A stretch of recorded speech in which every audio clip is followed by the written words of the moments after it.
রাশিয়ার একটি ওয়েবসাইট যেটি এই ভুয়া নিউজ ছড়িয়ে দিয়ে ব্রিটেনে দাঙ্গা বাঁধানোর চেষ্টা করেছে এবং এটাই এখন ব্রিটেনের দায়িত্বশীল ব্যক্তিরা বলছেন। আপনারা জানেন যে সাউথপোর্টের ঘটনাটিকে ভিন্ন খাতে প্রবাহিত করা হয়।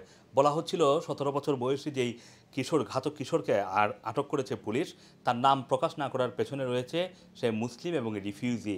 আর এই কথাটুকু যখন একটি ওয়েবসাইটে ভুয়া নিউজ করা হয়, সেটাকেই ছড়িয়ে দেয় ইংলিশ ডিফেন্স লীগ, যারা চরম ডানপন্থী উগ্রপন্থী ডানপন্থী বলে পরিচিত ব্রিটেনে।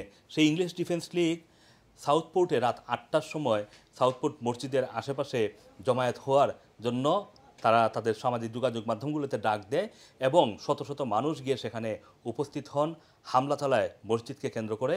তার আগেই সেখানে অবস্থান নেওয়া পুলিশ বাধা দেওয়ার চেষ্টা করলে পুলিশের উপরে হামলা চালায়। 50 জন পুলিশ আহত হয়েছেন, 27 জন পুলিশ হসপিটালাইজড মানে হাসপাতালে ভর্তি হতে হয়েছে।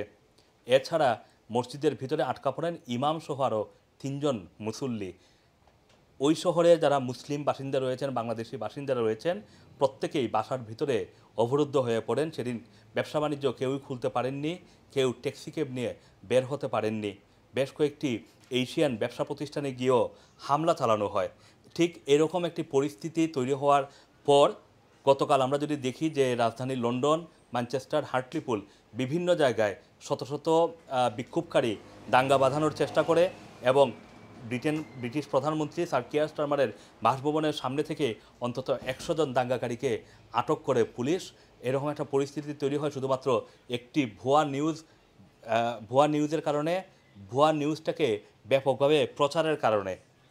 আজকে প্রধানমন্ত্রী তিনি জরুরি সংবাদ সম্মেলন করেছেন, জাতির উদ্দেশ্যে ভাষণ দিয়েছেন এবং সেখানে তিনি পুলিশের ক্ষমতা বৃদ্ধি করেছেন শুধুমাত্র এই উদ্ভূত পরিস্থিতিকে নিয়ন্ত্রণে আনার জন্য। তিনি বলছেন যে এখন থেকে যারা দাঙ্গা বাঁধানোর চেষ্টা করবে, পুলিশ একেবারে সরাসরি মানে এটাকে নিয়ন্ত্রণ করার জন্য যতটুকু করা প্রয়োজন ততটুকুই পুলিশ করবে। মানে সরাসরি হয়তো পুলিশ লাঠিচার্জ করার মতো ক্ষমতা দেওয়া হয়েছে পুলিশের হাতে এবং পুলিশ যেই হায়ার টেকনোলজিগুলো রয়েছে, ফেসিয়াল রিকগনিশন ক্যামেরা, এই টেকনোলজিগুলো ব্যবহার করে অপরাধীদেরকে চিহ্নিত করে ধরতে পারবে।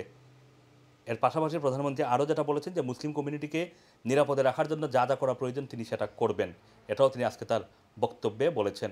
এদিকে আপনারা জানেন যে উগ্র চরমপন্থী যারা রয়েছেন ব্রিটেনে, তারা অভিবাসন বিরোধী স্লোগান দিচ্ছেন। তারা চান না এই দেশে আর কোনো অভিবাসী থাকুক।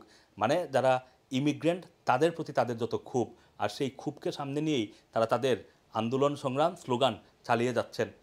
আর ব্রিটিশ সরকারও চেষ্টা করছে পুলিশের ক্ষমতা বৃদ্ধির মাধ্যমে সেটাকে নিয়ন্ত্রণে আনার জন্য। কিন্তু সবশেষে আবারও বলতে চাই যে এই পুরো ঘটনাটি ঘটেছে গত 3 দিনে যা হয়েছে সেটা কিন্তু মূলে রয়েছে একটি ভুয়া নিউজ। কারণ আজকেই 17 বছর বয়সী এক্সেল রুবা কোবানার পরিচয় কিন্তু প্রকাশ করা হয়েছে। সে একজন ব্ল্যাক কমিউনিটির এবং তার রিলিজিয়ন যেহেতু এখনও প্রকাশ করা হয়নি, কিন্তু সে যে মুসলিম কমিউনিটির না সেটা মোটামুটি নিশ্চিত হওয়া গিয়েছে। Assam Masum, Rana TV, London.